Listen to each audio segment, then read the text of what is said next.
Warriors and Mavs tonight in Dallas. Mavs are laying a point. This is, basically a pick 'em here tonight.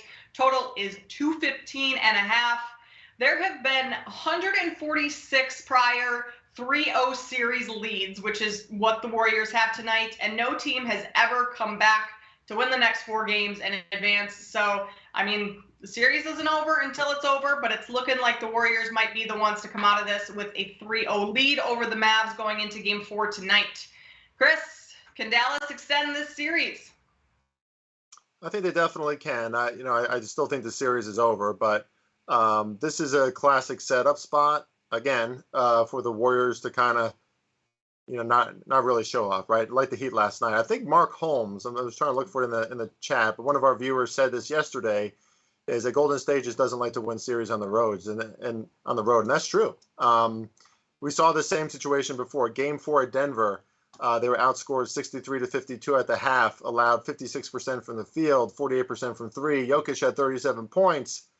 Saw the same thing Game 5 at Memphis, outscored 77-50 in the first half, 48% from the field. Jackson, Bane had great games. So the Warriors just, they don't show their best selves in these situations. It was interesting to listen to Draymond Green's podcast after the last game and how he talked about it. He was like, if we can weather the storm in the beginning, then I think we could be okay, but we'll see what happens. So he's already taking like a defensive posture, right? And I think Golden State, when they're on that defensive posture and they're not being as aggressive and confident or attacking early, I think that's what we saw in Game 2, right? The Mavericks went way up in the first half of that game. So I do think that there's a much better shot or a higher probability that that's what we'll see at least in the first half of today's game.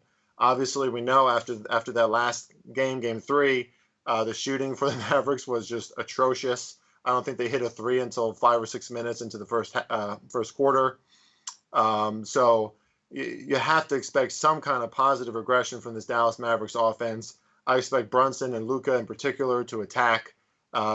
Brunson is really important for that, right? And it almost solely depends on if they're going to attack and go into the paint first and throw the offense off. Then they can open up some more shots. But again, like we saw in Game 3, they were getting open shots in the first half. They just weren't making those shots. So I have to expect from a pro basketball team with a good starting unit, still a lot of weaknesses to the Dallas Mavericks, but hopefully they come out as aggressive as they possibly can. That's what I'm counting on. I have the Mavs in the first quarter and first half, and frankly, I'm surprised that the lines are where they are because the Mavericks are still favored full game. So I would think in the early parts of the game, from what we saw, those are the parts of the games that they'll win.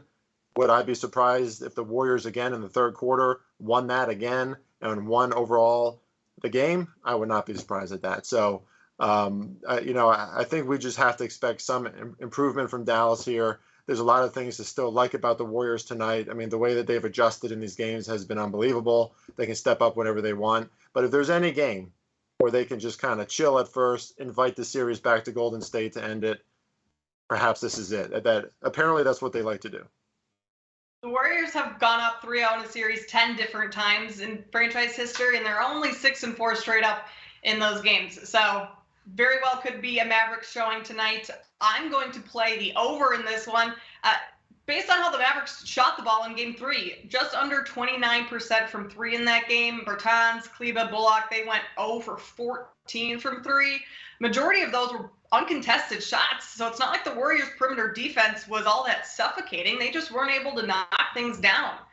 And as much as I expect the Mavs offense to regress back to the mean tonight, I don't exactly see their defense, especially on the interior, being able to be much better than they've been throughout these 3 games. The Warriors have been getting to the basket at ease, cuts to the basket. They had 62 points in the paint in Game 2, 46 in Game 3. Dwight Powell has been pretty much absent down low in terms of the defensive end. So I see the Mavs offense bringing much more to the table tonight, but I don't really see the Warriors offense doing much less than they've been doing, and that's been putting up points. So I'm going to take the over 215.5. Alex, what's your play in this game?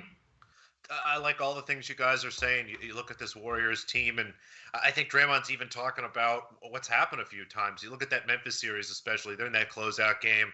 No reason for them not to beat Memphis without Morant. And Memphis comes out, puts up 40 points, and Kerr just benched everybody and was like, you know what? The logic makes sense, right? They're going to fly home anyway. You might as well, I guess, just wait and play there and take care of business. It would be awful if you had to leave and then go to Dallas and play another game. They got to go back to Golden State. But it does really feel like at some point the shots are going to fall for the Dallas Mavericks. And the numbers for the last game, especially the pace. I mean, the first two games, 96, 98. The pace for the last game, under 89. So Dallas takes it, turns it to a grind, still somehow gets up 45 three-pointers. And, you attack three more on, gets them to about 32, 33%, still below their average. I'm comfortably at 109 points or over the 108 that I'm getting for the team total tonight.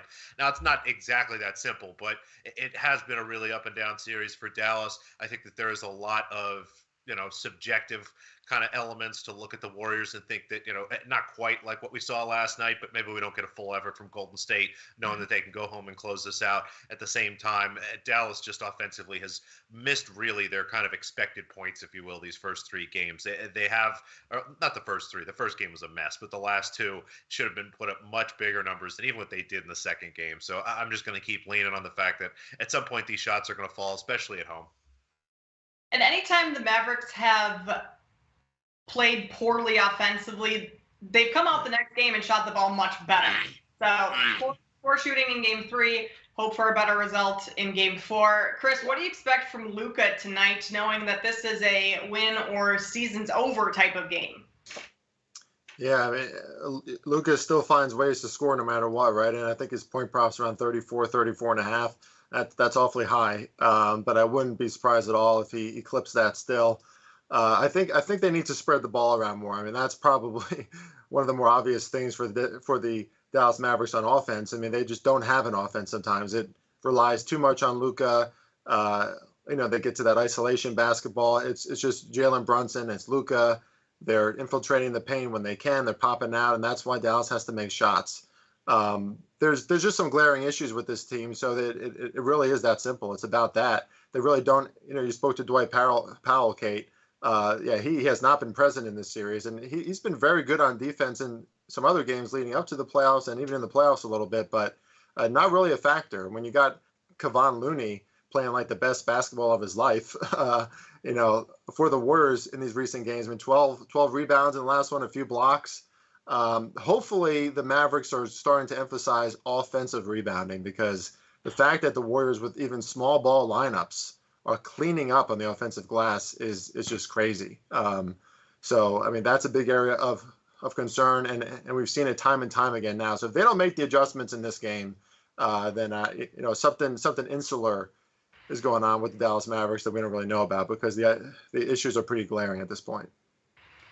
Alex, Jason Kidd said after game 3, it kind of almost sounded like they were just taking the moral victory that they made it to the conference finals. It's a big step for their organization, a lot of positive stuff to build on going forward. What do you make of that take? I mean, moral victories aren't a thing in the NBA, or are they? There is a progression. You look at this league, historically, there are patterns that over time, and yes, it's different groups of players, but there's something to be said about the progression of a young team doing kind of the first step of fighting through and making the playoffs, then winning a playoff series or two, then making it to the conference finals, and then becoming sort of a title contender. And you look back, just about every team that's been great has done it. You saw Milwaukee finally complete kind of that journey last year. And I think for a lot of people this year, again, Phoenix was supposed to be that team to sort of complete that journey. And it'll be interesting to see who wins. But I understand it. You want to try to be optimistic and stuff. But I mean, I would hope that the Dallas Mavericks maybe hang the scores of these games in the locker room for the entire rest of the offseason, because what we saw in this team, there's a ton of potential. There's a lot of speed in this team, more shooting than we thought. The defensive capabilities are a little bit better, but I don't know if that team really was ready for these moments. So hopefully that's just Jason Kidd being nice in public, and he's maybe a little tougher behind closed doors. Yeah, and it'll be interesting to see what this team looks like next year, because they're going to have to pay Jalen Brunson. And who knows if they'll be able to do that. But for tonight, just looking to get the win, extend the series, keep their season alive, Chris is going to play the Mavs in the first quarter and first half I'm going to take the full game over, and Alex is taking the Mavs team total over tonight.